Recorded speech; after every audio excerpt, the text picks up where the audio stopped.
Wala nang lato-lato si Daddy Yowo. Pero bago yan mga kamoma, pinaliguan ko na nga sila. At syempre, sinabay ko na rin si Gomdori. Pati si Gomdori mga kamoma, patatanggalan na rin ng lato-lato para hindi na sila dumami.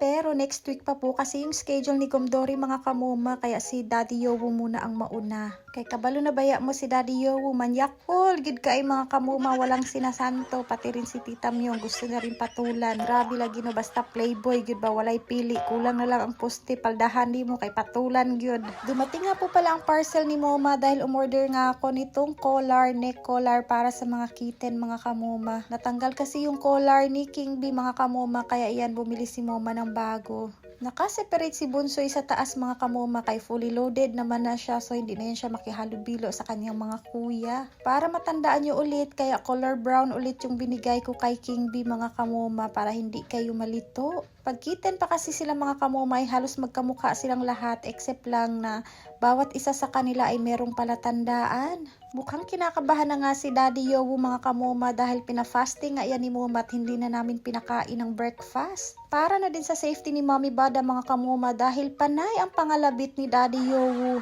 Si Gomdori, behave lang tawon ni siya ay, "Good morning mga bulilit! Good morning Yowo Junior! Bada Junior! Bomgori! Ay, patingin ako ice tea Bomgori! Bomgori! Oh, Dolgore! Dolgore! Oh, wow! Your eyes is so cute! Pasok na mami, pasok na. Gising na sila. Nag-exercise sila sa umaga, oh. Exercise sa umaga. Malapit na po sila maglaroy-laroy in tawon, oy. Daghan na po magsigig boxing diring dapita. Saan muna kayo kay papakapon ko na yung daddy nyo. Papatanggal ko na yung lato-lato niya.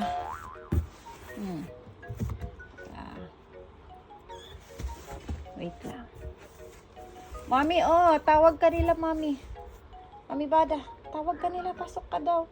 You know? Nandun na yung junior mo, oh. Uy.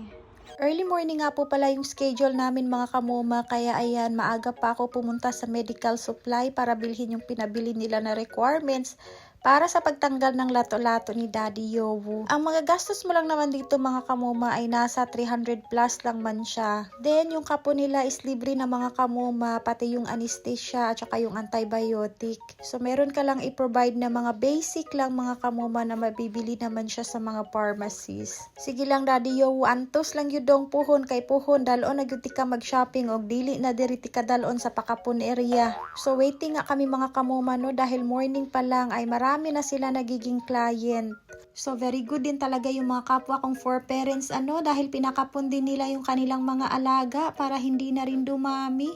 Syempre, for reservation naman mga kamoma, ay malay mo baka may ma-rescue na naman tayo sa daan on the spot na hindi natin sinasadya. Although daming nagsasayang dito kay Daddy Yowo, hindi naman kasi ako nagpapabreed ng pusa mga kamoma at higit sa lahat, ayoko kasing ipapaampon kapag may mga baby sila. Maunang dili jud ko manghinayang mga kamoma, lalo na bigyan na rin naman ako ni Daddy Yowo ng baby at ni Mommy Bada. Plus, may mga baby pa si Mommy C3, so sapat na talaga sa akin yun lahat mga kamoma dahil nga ayoko talaga na humiwalay sila sa akin. Basta lagi sa hirap at ginhawa, magsama-sama kami ng mga alaga ko at itataguyod ko talaga sila mga kamoma. Hinihintay na nga namin makatulog si Daddy Yowo mga kamoma dahil nasa likod na nga si Doc naghihintay na waiting na kay Yowo. Kaso kay murag malakas-lakas ang immune system ani ni Daddy Yowo ba, pero sign na talaga yan mga kamoma kapag lumalabas na yung dila nila. So buti na lang din na experience ko kay Kuya Siwan yung ganito na bukas yung kanilang eyes habang sinishave yung kanilang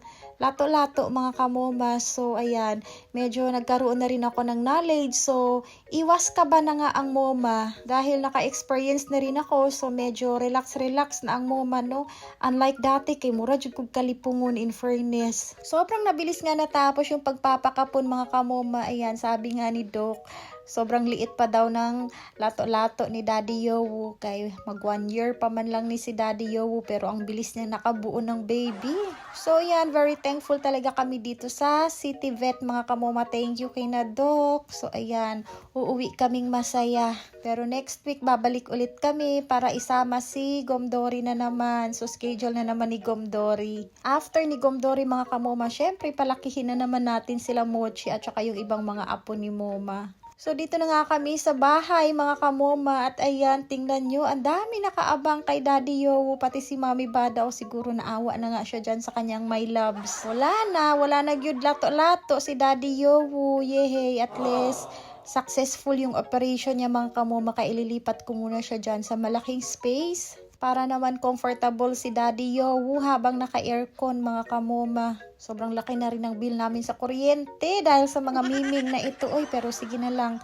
Alang-alang sa kanila, mga kamoma. Lahat gagawin para mas magiging komportable itong mga bossing namin. Napaka-sweet din naman pala ni Mami Bada, mga kamoma. Pinabantayan niya talaga si Daddy Yowo. Siguro kinakabahan din to si Mami Bada, ano? Kinakabahan na medyo nanghihinayang, mga kamoma, pero para na rin naman kasi ito sa safety nila. Kailangan na nila mag-family planning, mga kamoma, dahil dumadami na nga talaga sila. At least kasi para mapakain ko pa sila na maayos, mga kamoma. Mahirap na rin kasi kapag sobrang dami tapos hindi na talaga kaya ng budget mo. So, okay lang kung meron tayong mga source of income kasi mabibigay natin yung mga loho nila. Di bali na kasi ngayon na hindi ko makuha yung loho ko. Basta yung loho ng mga anak kong 4 ang paay. Naku, sobrang happy ko na, mga kamoma. Wala na, oy, basta sa kanila talaga umiikot yung mundo ni Moma. So ayan, nilipat ko si Daddy Yowo kung saan siya comfortable, mga kamoma. Pero nakakain na yan siya ng wet food. Pero naghahanap pa rin naman si Daddy Yowo ng dry food. Then kinabukasan, mga kamoma. So ayan na yung resulta. And then, okay naman yung mga baby din ni Mommy C3, mga kamoma. So, syempre, check muna no pagising sa umaga. So, maayos yung kanilang pagkain. And then, si Tita Myong, lahat sila. So, yan, very happy ang Moma, no? Sobrang bilis na naging okay ni Daddy Yowo. Pero, i-cage pa rin natin yan, mga kamoma, para sa kanyang safety.